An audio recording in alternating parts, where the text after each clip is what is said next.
Hi, welcome back for part 2 of Behavior Breakthrough. Today we're going to talk about how to state things positively. Again, we're referencing the book Behavior Breakthrough by Bailey Payne.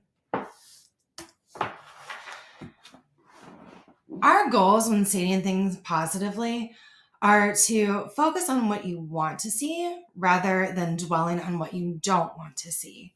We want to shape behavior and encourage more of the actions and attitudes you want to see. Again, we're going to choose the exact words to help guide behavior and reinforce the right things. Stating things positively is like a superpower for desired behavior. By emphasizing a goal, the pro-social behavior we want to see, we can motivate our loved ones to follow along with what our expectations are. Instead of don't make a mess, try saying keep your toys at the table and place them in the bin when you're all done. Focusing on negativity can lead to interpersonal problems and impact behavior in an undesired way.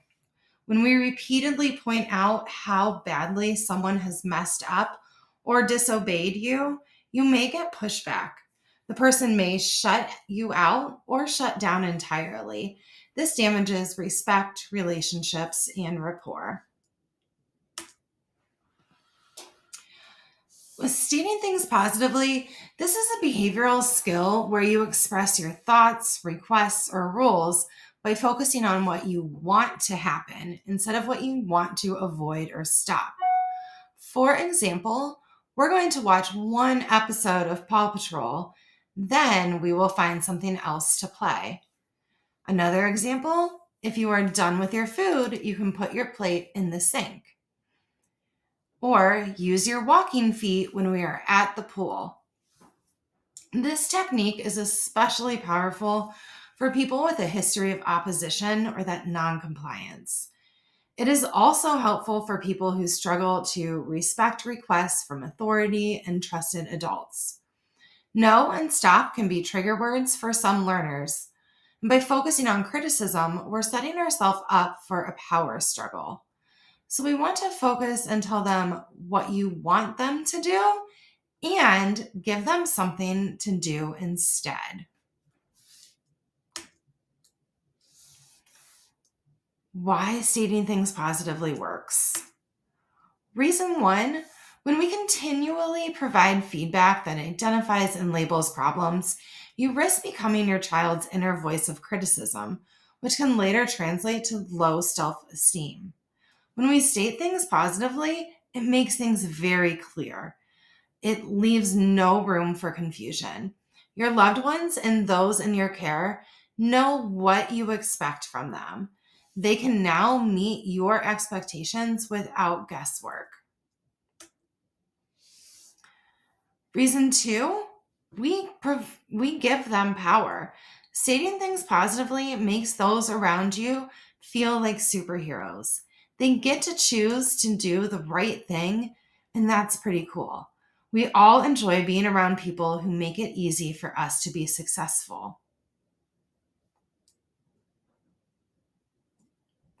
Reason 3, we get their cooperation.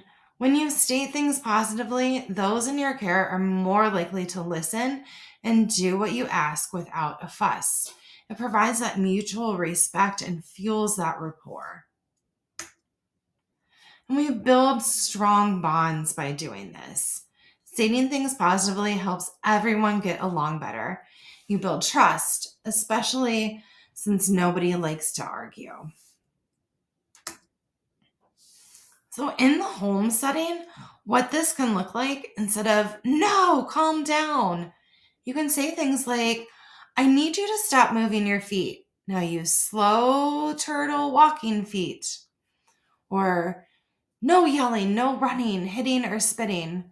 Instead, we can say, when we're in the library, I want you to keep your hands to yourself. I want your voice at a whisper. Stay near me when I look at my book, then we will go find your books. Or, you're not allowed to talk to me like that. Instead, you can say, I see that you are upset about something. I understand and respect that. I want us to discuss the situation in a calm and quiet voice. Let's talk to each other respectfully.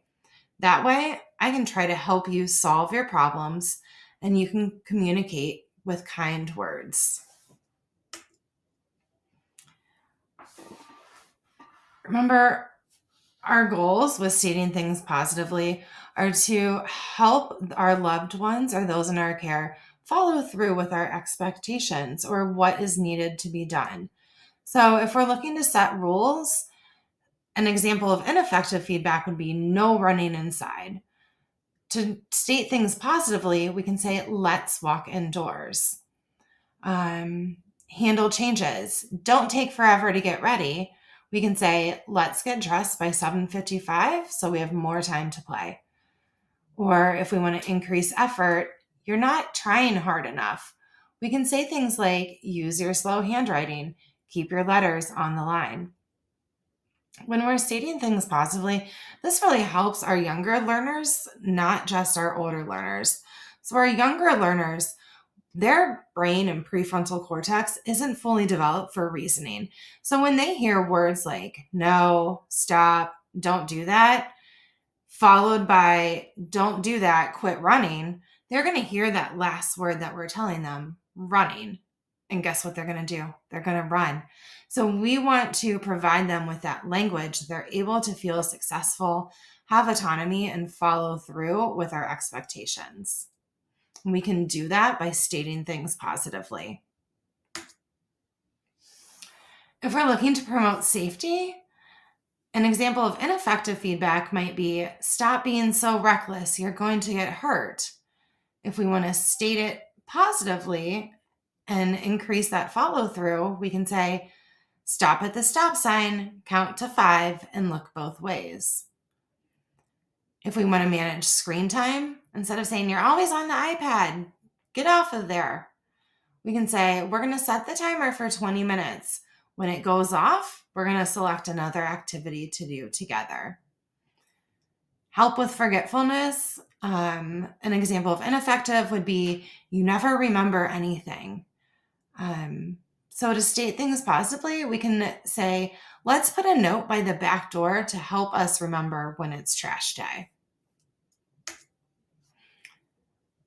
Another example, if we want to express disagreement, instead of saying quit arguing, we can say, I like when you express your ideas in a nice voice. But when we disagree, we can each share what we want and compromise to give each other a little of what we want. If we want to encourage healthy eating habits, instead of saying don't eat so much junk food, we can say let's choose one serving of chips and one serving of fresh fruit. Let's pick a color of the rainbow and make our plate colorful. Go find something green that we can eat. Remember, when we're stating things positively, it helps to increase our relationship with our loved ones. It helps to help our loved ones know exactly what our expectations are, and they're able to follow through and feel successful on that. I hope this was helpful, and I look forward to speaking with you of how you're using this strategy in the home setting. Thank you.